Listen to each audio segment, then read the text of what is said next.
Namaste and welcome to Dr. Shah's clinic.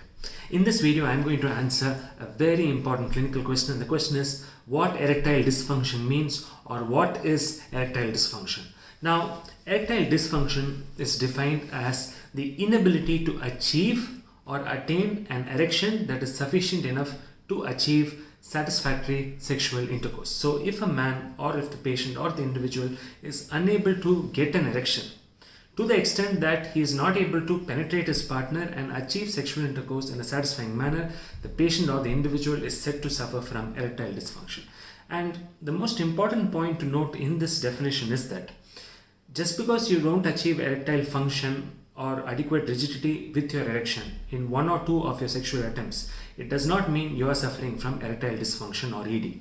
Now, say you have had sexual intercourse about 20 to 30 times over the last 3 months, and if you had noticed a lack of erection or a lack of ability to sustain your erection or an inability to sustain your erection in more than 50% of your attempts, then yes, you have to suspect erectile dysfunction. However, on the other hand, out of the 20 or 30 times, about 3 or 4 times or maybe 5 times, you had noticed that the erection did not sustain or you were unable to complete your sexual session, then in those scenarios, you are not strictly a patient of ED. Now, how common is erectile dysfunction? Now, the Massachusetts male aging study, which is called as the MMAA study, which was a pioneer study which was done on 1,290 men, found that the prevalence of erectile dysfunction or ED was seen in about 52% of individuals in the age group of 40 to 70 years. And in another study, which was called as the European Male Aging Study, EMA study, they found the prevalence of erectile dysfunction ranged anywhere from 6% all the way up to 64%. And the prevalence of ED increases as a function of increasing age. That means older men are largely susceptible to erectile dysfunction as compared to younger men. However, in recent times, what's very interesting to note clinically is that a large number of young men who are less than 30 years of age are suffering from erectile dysfunction. Now, what happened, if you look at the medical history or if you look at the clinical literature in the past, basically doctors, what they were doing was, when a young man used to go to, when a young men or young individuals used to go to the doctor or used to go to the urologist for, suspected erectile dysfunction, most of those patients were, sent back home telling that it's all in your brain, it is mostly psychogenic in nature, and you genuinely do not have a problem. But as of today, that trend has changed. Now, what's actually happening today is that 1 in 4 patients who are walking into a sexologist clinic or a urologist clinic are usually patients who are younger than 30 years of age, and these patients genuinely have erectile dysfunction, and there are large-scale cross-sectional studies supporting the data. So what we are seeing today is a prevalence of erectile dysfunction in patients who are young, who are less than 30 years of age. In fact, the young patients in the age group as young as 18 to 25 come to the clinic with suspected ED, and it's wrong to dismiss these patients telling them that it's only in the mind, because we now know that even in young individuals, patients can have arteriogenic or vasculogenic or other neuroendocrine issues that are leading to the ED. Not just that, we also know is erectile function is a marker of endothelial cell function. That means the younger individuals who have erectile dysfunction are actually at a much higher risk of developing future coronary artery disease and a range of associated conditions. I'll be making a number of videos on this particular topic, so keep watching this channel for more.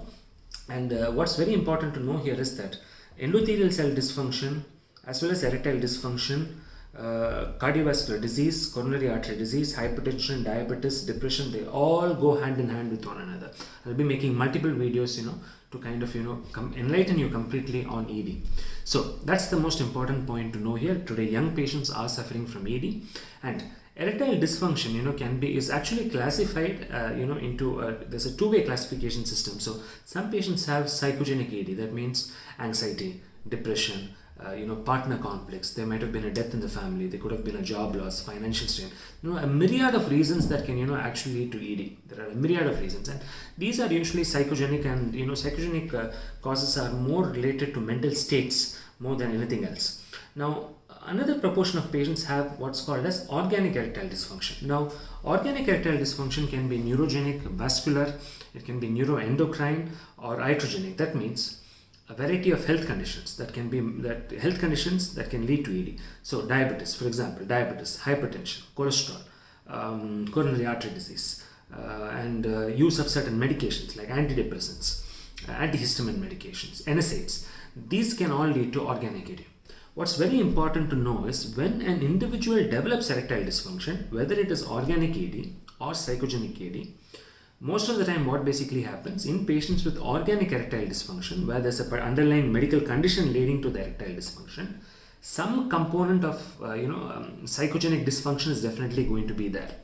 So you cannot strictly separate the two. It's more like a spectrum of disorders that overlap with one another. So that's one thing that you should definitely bear in mind. And we can also classify ED as mild, moderate and severe, and for that we use what's called as the International Index of Erectile Function questionnaire. It's called the IIEF questionnaire, which is probably the most well-validated tool in the assessment of erectile dysfunction. Normally we give patients the IIEF questionnaire to self-assess their erectile function. It's very simple. It has a couple of questions that you can answer on your own. A score of more than 21 or a score in the range of 21 to 25 indicates normal erectile function, whereas a score in the range of 1 to 7 or lesser than that indicates severe erectile dysfunction.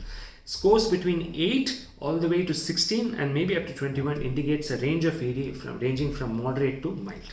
So that's the important point to bear in mind. We use the IIEF questionnaire to rate or grade the severity of the erectile dysfunction, and we classify ED largely as psychogenic and organic, and depending on what we get based on the classification system, treatments are tailored to the individual patient.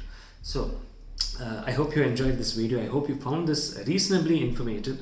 I'll be coming back with a lot of videos on erectile dysfunction. There's a separate playlist on my channel for ED. Keep watching it, and please put in all your questions below. I'll be happy to help you through your problem. This is Dr. Shah. Vanakkam, Namaste, and see you soon.